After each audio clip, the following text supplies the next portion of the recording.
Welcome everyone back to weekly weather updates, and in today's video we're going to have the latest from the live radar, run for the latest UKV, have a look at the precipitation and the temperature over the next 5 days, as we are going to have a fairly unsettled and fairly cool week as we continue to see low pressure coming in off the Atlantic. There are going to be days where we are going to see some quite hefty periods of persistent rain. At the moment, a lot of it does look like it could fall overnight, which is definitely a positive, but we are likely to see some rain during the day as well.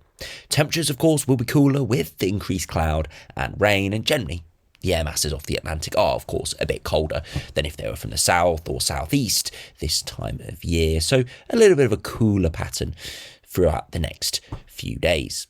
However, as we head towards the final few days of April, we are going to see a reintroduction of higher pressure. The capacity and the positioning of that high pressure is still up for debate. We've continued to talk about this over the last few days and continue to see lots of chopping and changing between the operational runs. But at the moment, the majority are definitely suggesting more of a warmer air mass being introduced, but not giving a high indication whether it's going to be more of a dry, hot, potentially really quite summer-like high pressure system, or whether it will be a bit more of a thundery high pressure system with more low pressure systems around. Now we'll have a look at the variety of longer range charts in the second half of the video, and they continue to show a whole array of different scenarios. If anyone's saying it's going to be a warm, dry end of April and start of May, yes, some runs are showing that, but not all, and that is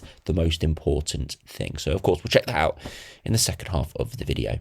So do remember, if you enjoy videos, which you like and subscribe, and remember to follow me on Twitter as well, the link's in description. Now, if you start on the live radar, you see pretty typical conditions for this upcoming week. Rain around, not raining for all, but for most, we are seeing thick cloud and on and off rain. Now, at the moment, it is just generally this band of precipitation stretching from western Scotland and Northern Ireland all the way through northern England, through the Midlands, even getting just about down towards the south coast. At the moment, most of this is moderate to light in intensity.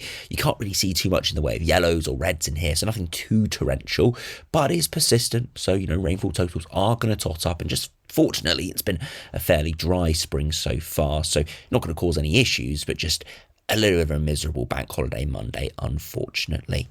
This will slowly clear northwards and eastwards throughout the coming hours, but around this band where we see a bit of sunshine, there is the risk of seeing some quite hefty, maybe even thundery showers. Now, I'm recording this around lunchtime. We're expecting those showers to start popping up around the middle of the afternoon, so another couple of hours from when I'm recording this. But already you can see a few of these showers popping up across South Wales and southwest England, where this rain band had cleared through the morning. I think the risk also is further eastwards, potentially across East Anglia and the southeast, where we're starting to see a bit of a clearing. So that is one to watch. So even though a lot of these areas are looking dry at the moment, there is quite a high risk of some of these hefty showers popping up. Now, if you look at the temperatures, as I said, I'm recording this around lunchtime, you can see it is a fairly cool afternoon. Weather cloud and rainers, more blues, inevitably temperatures cooler, more towards the high single digits or just about low double digits. Where though it's still a bit drier across parts of the northeast, East Anglia, southeast England, southwest and parts of the Republic of Ireland, temperatures are more into the double digits quite widely, maybe even mid-teens come the middle of this afternoon. So definitely all about how much cloud and rain you see, but generally speaking, no one is really winning today. It is generally quite a cool and unsettled afternoon. Now, do go over to the latest UKV now. You can see all of that rain heading through earlier this morning, slowly clearing northwards and eastwards, and then a few of those hefty showers breaking out through this afternoon, definitely on the backside of the precipitation band through Northern Ireland, Republic of Ireland, Wales and southwest England, but also potentially across the far southeast for a short period of time. Maybe not as much activity as was shown yesterday, but definitely a possibility through the afternoon into early evening before it all starts to dissipate away overnight into Tuesday. Now, for much of Tuesday, it's actually going to be a pretty dry day, especially for central and eastern areas. Some on and off cloud, bits and bobs of sunshine and a few odd showers. But the real thing to watch is this band of rain that comes in from the west, looking pretty heavy with some bright colours, so pretty torrential through Republic of Ireland and Northern Ireland. It does smooth through quite quickly during Tuesday afternoon, arriving across Wales, Scotland and South West England overnight through Tuesday. And you can see it's really quite heavy, but as I said, this really heavy rain arrives overnight. So for most, look at this, around midnight, 1 a.m, the heaviest band is moving through central parts and it clears into the morning. So pretty much by around 7, 8 a.m, the majority of the heaviest rain is clear, just lingering across some central and eastern parts, a bit of lighter rain. And around lunchtime, all clearing, just leaving a bit of thicker clouds. So generally, apart from late Tuesday night into Wednesday morning, where we are going to be seeing lots of heavy rain, it is actually looking like a pleasant Wednesday there, with some sunshine breaking out and generally some drier conditions. Into Thursday, again, a fairly dry morning into early afternoon, but rain starts to arrive. But we are starting to see a bit of a high pressure build further eastwards. This is the signs that high pressure could bring a bit of warmth. Into the final few days of the month, it starts to build eastwards, dragging up a southerly wind. But while doing that, it also blocks off this weather front. This weather front makes very, very slow progress eastwards. It does move eastwards, but takes about 24 hours or so to get from the Republic of Ireland and cross the Irish Sea. So some pretty heavy rain where that lingers, and persistent rain as well. So it could be lots of rain through Northern Ireland and Republic of Ireland. Wouldn't be surprised to see some warnings issued for that through this week, for eventually it slowly moves eastwards. As I said, it's because there's this high pressure right to our east, and essentially it is blocking the movement of that low, and it will eventually drag up some warmer air from the south. It's going to take a bit of time, but it will eventually drag up something a bit warmer as that weather front eventually does clear.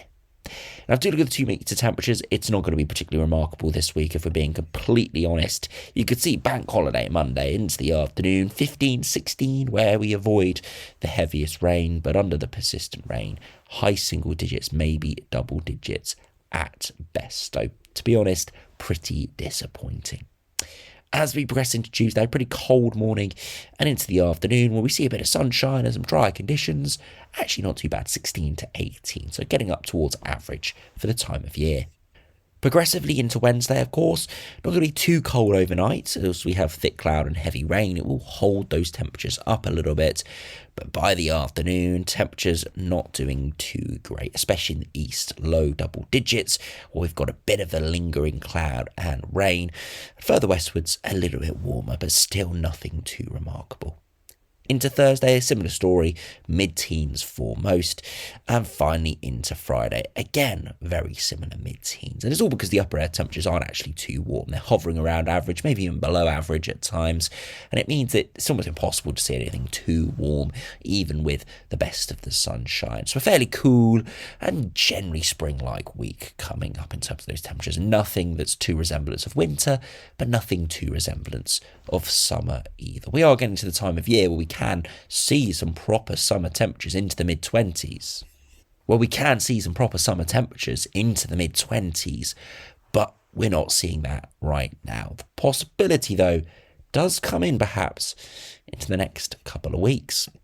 Now, if you look at the latest GFS, you can see at the moment we've got the westerly flow, low pressure systems coming in off the Atlantic. Not massively unsettled, but unsettled enough to give us rain and cloud and cooler conditions. However, as we head towards the final few days of April, you can see that pressure build into the east, low pressure out to our west, and it does encourage a southerly flow.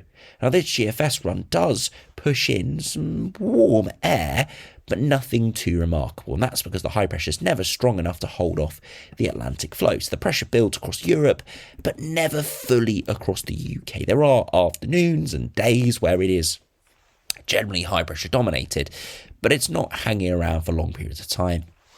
You can see storm systems and low pressure systems continue to make inroads in off the Atlantic. So generally speaking, out till 384 hours, nothing too remarkable. Definitely more above average temperatures, but by no means dry. There would be lots of showers, longer spells of rain in the north and west, potentially thunderstorms further southwards. So not a classic warm, hot and thundery pattern, but we probably would see some of that in this sort of overall regime. Now, the GEM, though, is a lot more of a classic thundery, hot, summer-like pattern. And we'll see why now. You can see low-pressure systems continue to push through, but most importantly, it's later on this upcoming working week, high pressures are a lot stronger across Europe and the British Isles. And this means it blocks those lows out a little bit off the Atlantic. Those dive southwards, and we pull up a very strong southerly wind. Look at that upper air temperature. Look at that, 10 degrees, even up towards 15 degrees. Very hot for the time of year. And most importantly, look at this little low down towards Iberia that would try to trigger thunderstorms. Now, luckily, if you look at those thunderstorms, they're just offshore, but a very small movement northwards and eastwards that would come piling into the south and southwest, potentially more widespread as well. The UK, fortunately, is in that little gap where, look at this, 28 or 29 degrees. Ridiculously hot from this GM run. This is a week on Wednesday, so it just shows you the differences, very subtle differences between runs.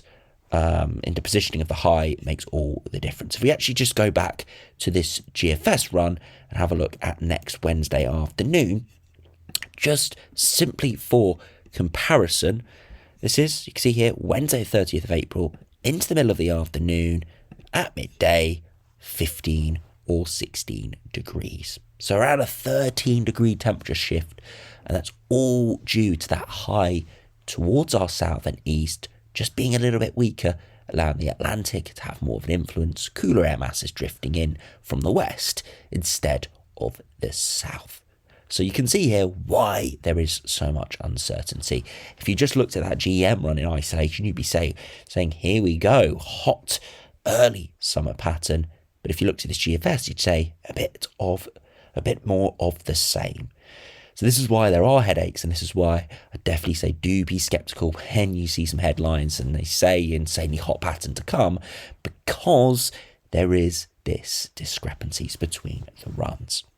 Now, finally, if we look at the latest ECM, though, it's kind of in between, if we're being honest. Low pressure systems continue to come in off the Atlantic. High pressure build in across us and to our east. A little different orientation, dragging in more of a southeasterly. So it is above average air masses, around the 10 degree isotherm push in. And again, if we go out to the 30th of April, if we just use that as sort of a bog standard day, you could see it's in between low 20s, looking at 20, 21, maybe 22. So warm, dry and pleasant. But because that low is a little bit closer, you can see we are flirting more with those thunderstorms out to our southwest. So that's something to keep a close eye on as well. Beyond that, the high pressure stays, and it does potentially get a bit warmer.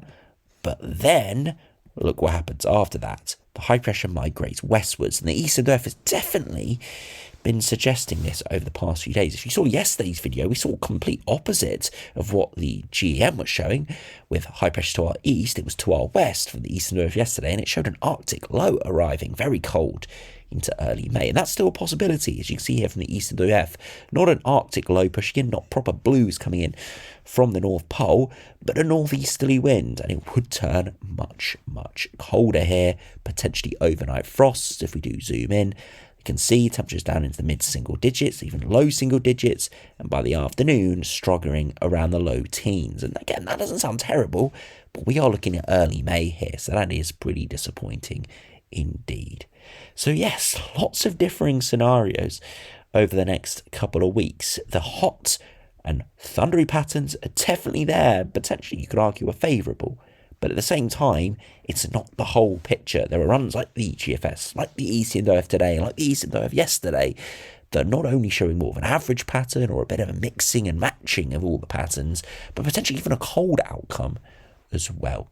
It is just the difficulty this time of year when you've still got very cold air to our north, and you're getting very warm air to our south, and very small alterations can be the difference between a northeasterly and a southeasterly, which could be very cold or very warm. And that's why there is going to be some headaches looking at these patterns. And I can already tell you there is going to be some chopping and changing. You can probably come back to this video in a week's time and say, well, what were these runs showing? What was this thumbnail? You know, we're not going to see any of this. And that's because the runs keep changing. And all we can do is report on what is the latest data available. And you can see today still is very much pretty muddled. And you can see from the ensembles, there definitely is a favouring for a bit of a warmer spike toward the end of April. Now, it's not all runs and it's not insanely warm. We're looking at 7 or 8 degree upper air temperatures here, which would equate to maybe 20 degrees at the surface, or something like what the ECMWF was showing. So again, not remarkable like the GM, but definitely something pretty decent. You can see, though, into early May it drops off, and even some colder runs do appear. You can see precipitation is fairly up and down. Again, pretty standard for a showery convective regime. So hopefully we get rid of those longer spells of rain. You can see from the 2 meter temperatures, definitely an uptick there towards the end of April, maybe the first couple of days of May, but then a drop off, maybe getting up towards 20 degrees or so. And if we compare finally to the ECMWF ensembles, it's fairly similar, bit of an uptick there towards the end of April, start of May. You can see even the ECMWF operational run there, which I said does go warm, but it's kind of in between the GFS and the GM. It's one of the warmest runs here before it drops off and becomes a pretty cold run. So you can see how quickly things can change. A 15-degree temperature swing here in the space of 2 or 3 days.